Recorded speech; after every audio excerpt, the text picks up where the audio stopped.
gentlemen, please welcome the star of our show, Miss Medda Larsen.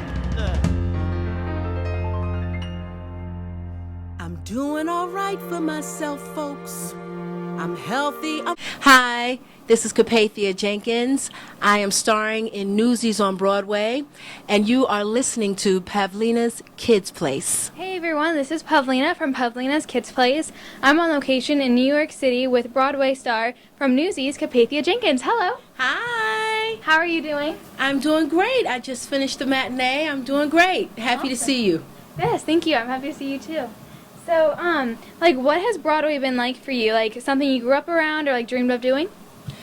I did dream of singing when I was a little girl, really little, maybe, I don't know, as early as I can remember singing, with a hairbrush in the mirror in the bathroom.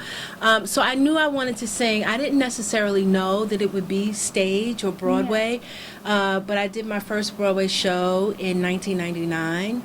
And now Newsies is my 5th Broadway show. It's amazing. So it's not necessarily a dream come true, but it's a huge dream. You know what I mean? It's like once you do it and you feel the crowd out there on stage, it's amazing. Yeah, it's great. Definitely. What other shows have you done? My Broadway debut was The Civil War. And then I did a show called The Look of Love, which celebrated all the music of Burt Bacharach and Hal David. And then I did a show called Caroline or Change, which was amazing, where I got to play a washer machine.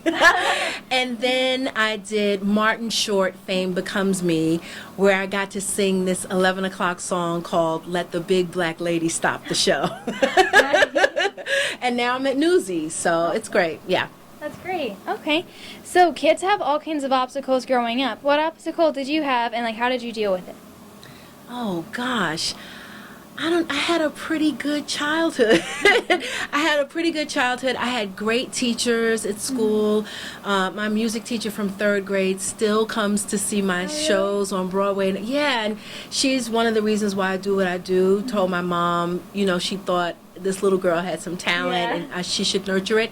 And so I guess if there's an obstacle that seemed like an obstacle when I was younger, it was probably that I was a chubby kid.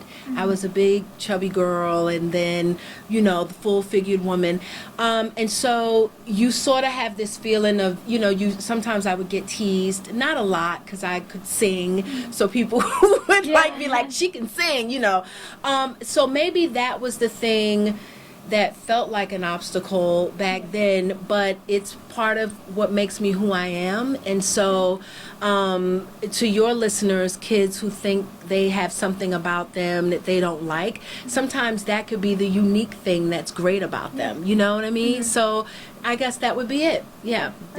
Okay. So, you're one amazing singer. How did you, start as a singer? And then, did it start as singing and then acting came along? Yes, it started as singing. I used to sing in the church and, like I said, in my bathroom, my hairbrush, right? And then when I was a really little girl, I started to study how to sing classically. So I learned how to breathe, how to place my notes and all that. And I studied up through high school. I went to the High School of Music and Art here in New York. And then I went to Temple University for a jazz program. And then once I started to audition for theater, I took a few acting classes here and there, but I think in order to be a really good singer, you have to be an actor because you're telling a story with each song, and you want your audience to go along with you on the journey. So I think singing and acting is like a hand in glove. You have to be a good actor to be able to be a good singer. Definitely. Yeah. Okay. So, what makes Newsies so much fun? Oh my gosh. Well, it was a movie in the 90s, right? And the people who come to see the show, a lot of them are fans of the movie. Yeah, definitely. And so there's some differences with the stage play, but I think what makes it so exciting is it's about these newsboys who are, they have been disenfranchised, they've raised the price of newspapers. These boys live on the street, they're like orphans, and it's all about how they pull together and they create this union and they fight back and they stand up for their rights. So I think that's what makes it so popular that it feels like you're fighting for the underdog. You know what I mean? And so the audiences are cheering these boys on, and they want them to do well. I think that's why it resonates with so many people. Yeah, definitely. Yeah, That's and great. they're cute too. So the girls are all screaming. Yeah, I'm a big fan of the movie too. So, yeah. like, Medda is a pretty sassy character. Is she a lot like yourself? You know, I think she is. I think she is. She is the theater owner, burlesque theater owner, but she also has this sweet spot in her heart for Jack Kelly and for all the newsy boys, and she sort of helps them in their journey. And I think Capathia is like that. You know, like I'm this sassy girl. I always have something smart and funny to say, but I also have a heart of gold, and I love young people so much. I love these kids that I'm working with. So I think a little bit of Capathia is in Medda for sure. For sure. Yeah. That's awesome. So Yeah. what are your upcoming plans and events? Oh gosh,